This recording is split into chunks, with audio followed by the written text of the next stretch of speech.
How do you make decisions between the product life cycle? Hi, my name is Oluwasegun Kolawole. I'm a tech career coach and a product manager. Welcome to HR Minds Hub.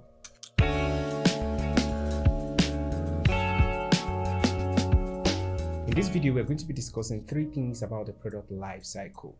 Firstly, we'll be discussing the product life cycle, talking about the stages within the product life cycle.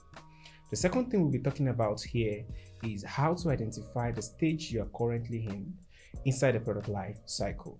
The third thing we'll be talking about here is the different decisions that you have to make and how to make those decisions within the product life cycle. Now let's get started. The product life cycle refers to the different stages that a product undergoes throughout its lifetime. Some products have stayed since they have been launched for over 20, 30, 40, even 100 years till date. It doesn't matter whether a product needs to die or not. It will definitely have to be in a particular product life cycle stage. So, what are the different stages in product life cycle? The first we have is the introduction phase. What is the introduction phase? Introduction phase is actually when a product has just been newly launched into the market. At this point, the product is actually trying to get the product market fit. What is the product market fit here? You have launched and you're trying to get people to use your product and validate your idea whether it is really viable after it has gotten into the market. Sales are usually low at this phase because people are trying to get themselves familiarized with your product. Trust is still a big deal.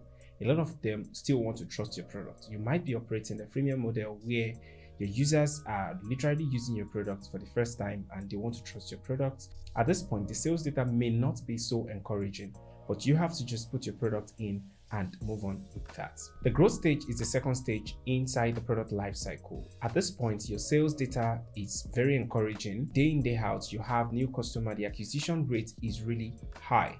Competitors start to step into the market.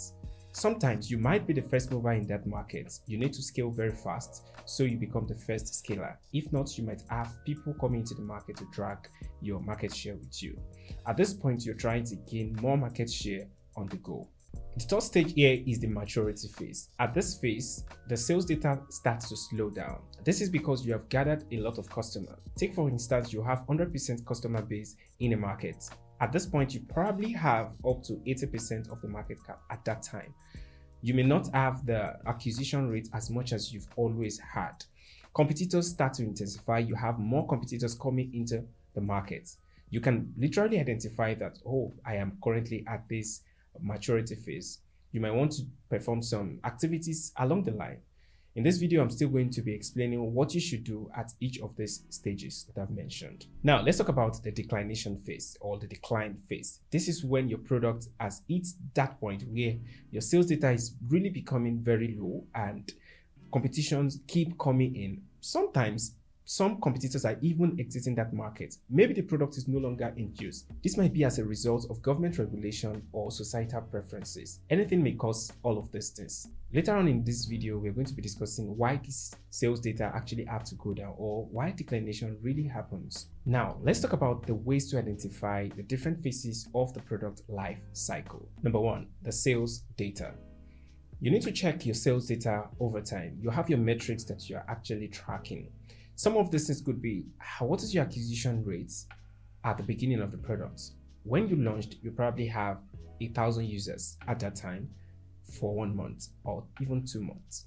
You discovered after 3 months, you have up to 10,000 users. You keep increasing day in, day out. Your sales data points to that direction that, okay, a lot of people are really interested in your product and they're coming into your product day in, day out. For your 3 months evolution, you see we have increments in our sales data. You can literally get to know about that. Summarily, your sales data could be your customer acquisition, maybe retention, also the revenue you have made over time. The second thing we are talking about here is the customer feedback. Customer feedback is a major parameter that needs to be tracked. Well, is it a good feedback or a bad feedback? I need you to understand that customers, irrespective of their tone or action about your product, you basically just have to hear them out, irrespective of how they present it, whether it's a good feedback or a negative feedback. When people are talking about your product in a very good way, it means your product is in use and they enjoy it.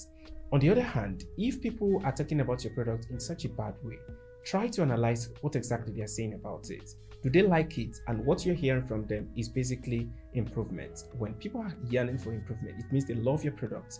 They might have probably communicated it in a wrong way, but try to decipher what they actually mean, irrespective of the tones they have given to you. If you get a lot of feedback from your users on the go, it means your product is really very good and they want more from you. If they're talking down on your product, or maybe they tell you they do not like your product, they hate your product, you might actually have to look at what you're doing. Also, if you do not have feedback, you've always had up to 100 feedback in summation. Later on, you discover you started having maybe 2 or 3 or 4, less than 10 feedback. It's a bad signal. Whether a product is doing well in the market or the other way around, it doesn't really matter. You must have feedback. The third thing here is the competitor analysis. You need to run your analysis from time to time. When you check your SWOT analysis, what is it that your competitors are doing well? What is their market share like? Sometimes you don't have access to your competitors' data, but then when you check your data across what the market is saying at that time, you'll probably be able to see whether you're doing well in the market at that time. You can maybe say, I'm at the growth phase, or even at the declination phase, or even maturity phase. To add to this, your competitor analysis at times, if you discover competitors are leaving the market, it is a negative signal that your competitors are not finding it any longer good enough in the market. You need to check whether it is you that is choking your competitor, or the market is just not favorable and they are trying to make decisions ahead. The third part of this video is to talk about the things you're supposed to do at every of the phase you find yourself in the product life cycle.